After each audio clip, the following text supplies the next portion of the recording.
Morning. Today we're going to be talking about how to write an email or an informal letter, which is a very important text type because it's used all the time. All of us write informal letters or emails on a daily basis, often constantly, to friends, to family members, as well as to prospective employers, schools, colleagues, other students, peers, etc. So it's a really important one. It's one that's literally used all the time. You couldn't live without it if you didn't know how to write an email. The 4 basic learning goals of this video are to teach you how to 1. Establish a personal relationship with your reader through writing. 2. To be entertaining and express emotions when you're writing an email. 3. To tell anecdotes clearly and in a way that they actually create or arouse interest in your reader. And 4. To use informal or colloquial language and to do it in a way that doesn't scare the reader off and it remains easy to understand. So to be conversational is what we mean when we say colloquial. Just before we get into these basics, tips, or drills for understanding how to write it, we have to understand what it is. So it's a writing format when you're doing an email or informal letter that is considered simple and direct. It's an everyday text type that's a part of common usage. Most students will have some experience of actually writing in this format already. Many second language learners will also be familiar with this text type from their native language and mother tongue. So if you're just learning English, chances are you've already written an email in Mandarin or French or Spanish. Also, you can be confident in the value of investing your time and effort in learning how to properly write this format because you'll be using it in some variety or form for the rest of your life. Even if email goes away, there will still be some way of an informal letter writing. An informal letter predates email and it's going to follow after email. It will still be texting or sending out our informal thoughts in a written form. This type's a basic necessity and it's required by almost all jobs and industries in the professional world. There are very few places or ways where you are not going to have to write an email. And honestly, if that's the case, it's probably because you're at a point in your career where someone else is writing your emails for you. Everyone is going to use this informal type.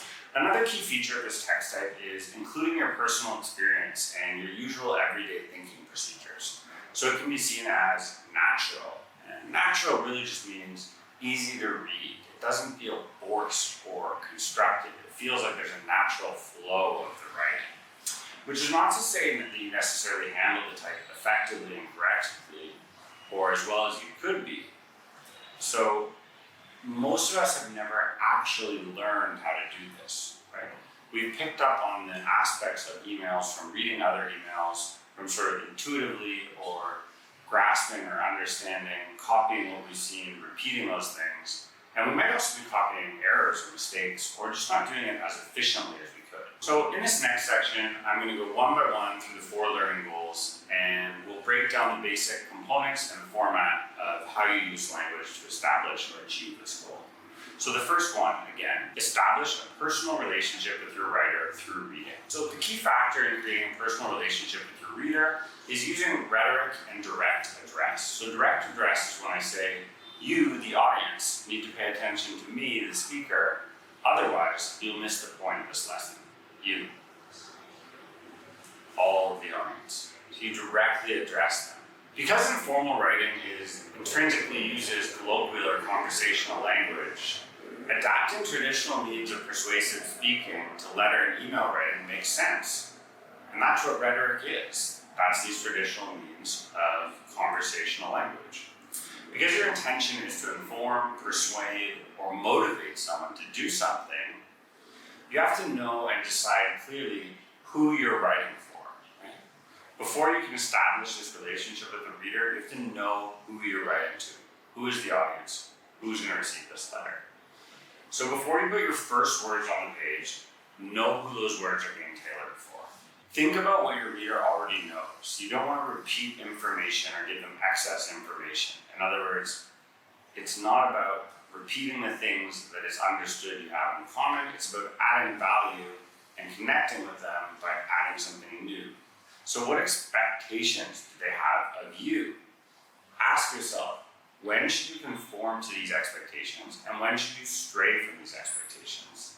So do this by outlining and addressing each of your reader's concerns and restating and answering questions you imagine they will have. So put yourself in the reader's head and think, what are they expecting? Are there questions they're going to have of you? Make sure you answer them. So do this by outlining and addressing each of your reader's concerns and restating and answering the questions you imagine they'll have. For example, if you're writing an email to your friend you've not seen in many years, supply them with information on your life in this interim, this period they've missed out on. Ask them questions that will be relevant and engage with their current place in life as well. Finally, use their name and the second person, you, and compliment your reader. I cannot emphasize this so much. Compliment your reader. Their personal or professional attributes. Tell them what makes a person and audience worthy of your writing, that they are a great reader, a great friend, a great listener, a great coworker, or a great boss. Compliments go a long way, even a simple one.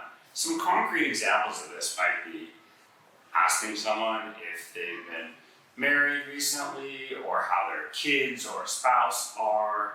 You could also ask if they've had some changes in their professional career, if possibly they've switched workplaces or are entering a new profession.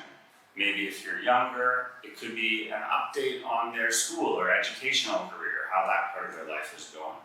You can ask these specific questions while remaining vague enough or open enough that they can tailor their reply and answer to what they want to tell you. And it doesn't have to be too personal or private.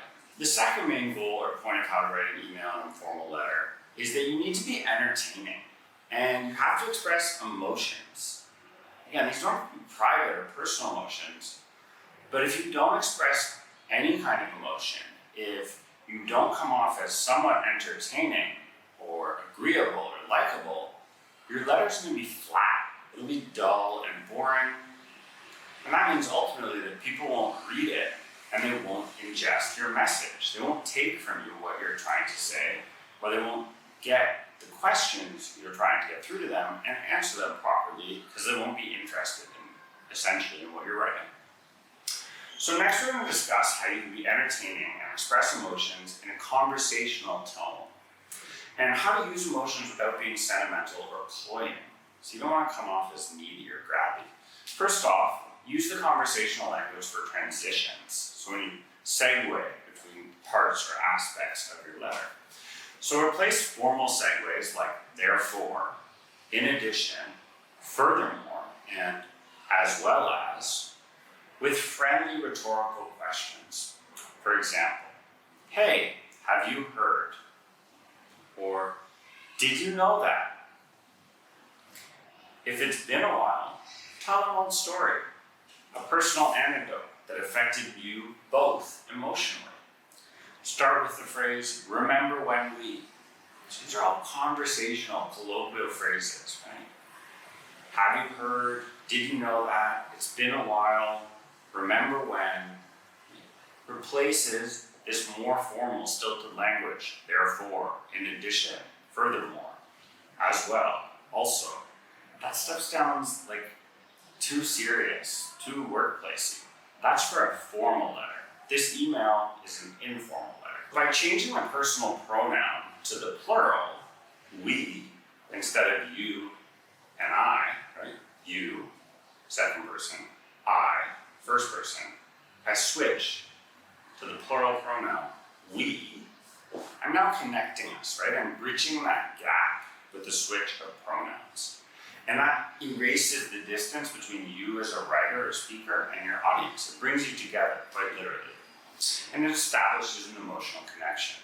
So whether it's the time we went to a game, or we attended a conference together, or maybe we were at the same wedding or celebration, a graduation perhaps, or just that great afternoon when we went for a walk or a drive or a bicycle together, ask your audience to recall a memory of the two of you together. This is a very powerful emotional connection you can build very simply and easily with a direct appeal that begins with a pronoun. We're going to do this together. We're going to write a great email. It can even be a time when you worked on a paper or a project together, if this is someone that's more of a sort of peer or colleague than a buddy or a friend, right? Someone you know from grad school or the workplace, even a high school student you went together to school with. And finally, don't forget about being entertaining. Add a joke, even a bad joke, as long as it's not inappropriate, can add a sense of humor or lightheartedness to this overall informal tone you're trying to build. So make sure it's nothing inappropriate, but when you're writing, you don't want to record something inappropriate. So make the joke something that's universal, right? Don't make a joke about cultures or poor tastes or food or music or anything like that. No. Make it something universal. Crack a joke about how it rains too much in the city they live in. Okay? Something very simple but basic. Right? Or it's too hot, or it's too cold. Right? Universally relatable, simple joke. Just adds a bit of lightness, right? Oh, remember when we were living in Vancouver together and it poured all the time? Ha ha ha, funny. Or remember those days we spent together in Mexico when it was sweltering hot? Oh my goodness. Anything like that. Really small, subtle. Or maybe, remember at our old workplace how bad the food was in the cafeteria?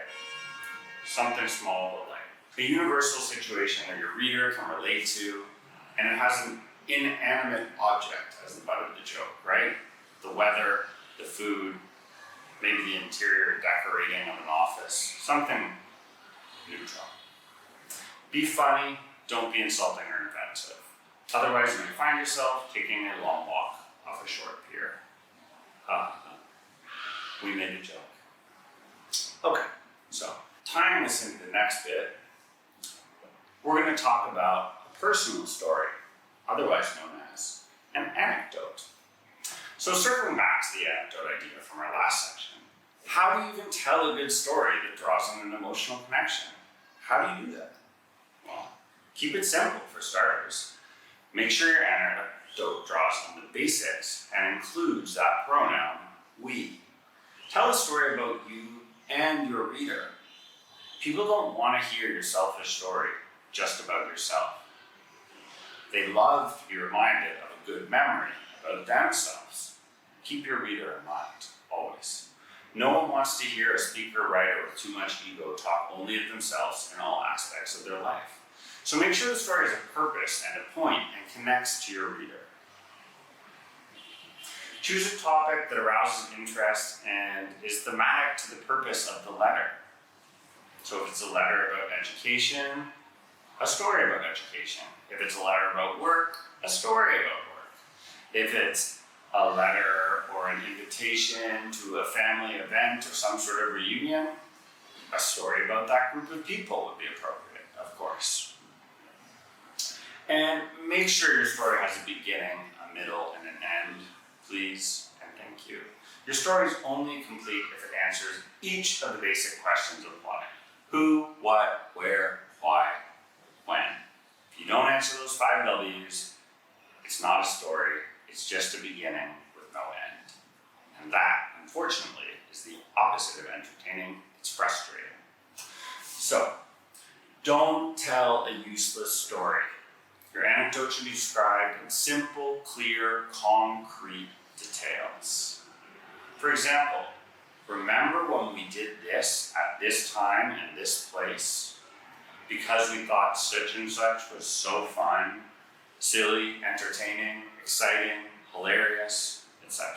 I might recall a juvenile game that my roommates and I played in college, or something that made us all laugh, a TV show we used to watch together, or even another coworker or peer of ours who would always crack a joke and make us all laugh when we were working on a difficult or stressful project. So rehashing these old details and specifics that are unique to you and the reader emphasize this idea of connection emotionally, that we share something together. We've shared memories. Finally, our 4th learning goal, our last point of how to write an email or informal letter, is to use informal or colloquial language, but to make sure it's still easily understandable. So how do we do this? is the most important aspect of formal writing. The language you use, the words you choose. When your reader reads your words are literally going to be in their head. That's powerful stuff. So use your language and diction that clearly signifies the tone you want to have. So I'm going to recommend 5 simple tips to do this. First off, instead of the third person, he, she, they, always use I, you, and we. That immediately brings it down to a much less formal tone and a much more close, connected way. You might say, well, you already said that. You already said use we. I know I did. I'm reviewing it. We're trying to learn here. And sometimes we got to do the thing over and over again for it to stick. Second, use simple words over complex words. Big, long, mouthy, syllabic, mouthful, hard to pronounce and enunciate, multi-vainglorious, fastidious, prestigious, conspicuously sound like you're bragging. You don't want to do that. You don't want to try and sound smart. You don't want to try and sound like you're impressing anyone. You just want to sound like you. Especially if it's an informal letter, it should be someone you already know. You don't write informal letters to strangers. That's not done. So keep it simple. Next, also, then, those are transitions, right? Avoid elaborate or $10 sounding words. Try not using those huge adverbs and adjectives that you've been saving up for your novel and short story. And say the word out loud. Yeah.